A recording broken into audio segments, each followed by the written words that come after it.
So the God having mercy or righteousness on the Israelites, that time is upon us now. And it says that they shall look upon me whom they have pierced and shall mourn for him. Now Jesus, of course, is the Messiah, the promised Messiah. We read in Daniel chapter 9 verse 24 to 27, the Mashiach, and that he is Kodesh, holy. And also in Psalm 22 that it says they pierced my hands and my feet. And the Jewish people will see that. Now, any minute we're going to see the Jews all getting converted, and all of us, all of them, because I'm from the Jewish side of things as well. They came from the Spanish Jews in 1492. My family's traced back to that. They joined the Anglican and then they became Christian. Anyway, just saying that the Jews will all be saved, because the Apostle Paul says that God will have mercy on them, they shall all be saved, and that's what the prophecies keep saying. I was just looking at Ezekiel chapter 38, when it says God will have mercy upon them, you know, and will open their eyes, and it's about their eyes being opened. Shafar, what's that word? When it says that Balaam, you know, his eyes were opened, you know, what was that Hebrew word there? I forgot about it now. No, that was something else. That was anyway, yeah, it was I'm thinking of it now. Shatham, or yeah, let me just say Bar B R, so it's either Shatham or it'd be Bar B B Bobu or yeah, Shatham. So that's the Hebrew word when it says their eyes shall be open. And so yeah, it's marvellous that God will have mercy upon them, it says, and you know, they shall be saved. All Israel shall be saved. It says that their eyes shall be opened in that, because they've been blinded in part. Romans chapter 11. And it's interesting how we're in those moments. Notice in Zechariah 12 verse 8, if you go down, it's amazing, because it says that even the feeble in Israel shall be strong like David. And they've got machine guns, and yeah, that converts them. And it says they'd be like God going out, you know, into battle or something. And you know, that's what happens with the atomic bomb. And then it says, just after that, next verse, it says, they shall look upon me who they have pierced, and shall mourn for him. Do you know, this is all happening now. And the eyes of the Jews are going to be open whether they like it or not. And they're going to see that Jesus Christ was the actual promised Messiah. And that he would, you know, heal. It says that he would rise with healing in his wings, yeah? The Son of Righteousness would rise. Malachi, book of Malachi. It says, so many verses point to the Messiah, that he would open the eyes of the blind. Jesus did that. That he would, you know, deliver the captives and all that kind of stuff. I mean, amazing. Anyway, of course, in the Greek translation of the Old Testament, they actually left the word out, open the eyes of the blind. But it's written in the Hebrew, in the Old Testament, the original Hebrew. So this is an amazing time, you know, the Jews, that their eyes are about to be opened. Oh, can you imagine the sight of the world is going to be? But there is another, it's mentioned 2 or 3 times throughout the whole Bible, same verse. And it seems to apply time. Come on in. Yeah, we've got to come back again later. Come on then. You can watch it when you get home now. Go on then. Right, you can get some Bible cartoons on if you want. We're going to put them on the screen after, I think. We'll sort something out. See you. Come on, off you go. So it says there, eyes of the blind being opened. Yes, let's go. It says that. Now I think it's astonishing that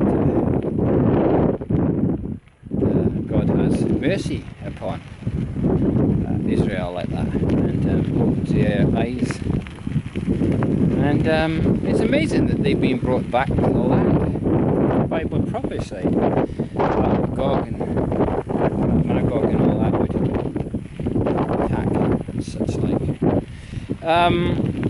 Some think it's Turkey would be those who were attacking, but the land of how can you say, Gog, Magog, Tubal, it's all around that place, Turkey, around there, and southern Russia, you know, Rosh, Tubal, I mean it's all Meshech. Right, so we're talking about Gog and Magog, that there would be fire and brimstone, plead against him with blood, and you know, that sort of thing would happen. Giant hail would come against them, and we're seeing all that kind of stuff happening now, really, around the world. You know, fire. Look at all the fires happening around Europe, for instance, and they've had huge temperatures around those places. 50 degrees not long ago, 40, you know. Bulgaria, Greece, you know, it's unbelievable. Spain, and huge fires following, you know. Portugal, Spain, all of them. There've been flames everywhere. Hundreds of thousands of acres going up in flames. Anyway, the thing is, with this prophecy, it's the end of the world prophecy. I think everybody acknowledges that, even the old commentaries, that it was the end time. So, yes, it's come true. The Jewish people came back to their land. And there are 14,000, isn't it, Messianic Jews in Israel. Yeah. So, interesting. So, when it says that Daniel, he said, after 490 days, the Messiah, 480 years, 70 weeks, would be cut off. And that was suffer capital punishment. So this shows the Messiah was to die that way. And Psalm 22, verse 16, it says, they pierced my hands and my feet, you know. So, that's it. Anyway, and Isaiah 53, it says that he was wounded for our transgressions, he was bruised or pierced for our iniquities, and the chastisement of our peace was upon him. By his stripes we are healed. All we like sheep have gone astray, like sheep have gone astray, and God laid on him the iniquity of us all. He was the Lamb of God who was to take away the sin of the world. So Abraham had to give his only son as an offering, and then God said no. He's showing him, opened his eyes, that his own son would die on that mountain. That God would allow his own son to come down and to die in the place of sinners on that mountain. Same mountain Abraham went up with his one and only son, his miracle son, born to him in his old age when he was 100 years old. And the thing is, when he was crucified on that same hill, Jesus, you see, he was the Lamb of God, because remember that when Isaac, God said stay the slain, to open his eyes to see, he put a lamb there which got caught in the thicket God provided. And it says there in the Bible verse, God shall provide himself. Yeah, God shall provide himself a lamb as an offering. And so, sure, that's what happened. So, same mountain. Notice, just outside the city wall, Jesus was crucified on the same mountain, same place, the place of the skull. And that was the exact same place, Mount Zion, and north of the city of the great King, as you know the psalm. And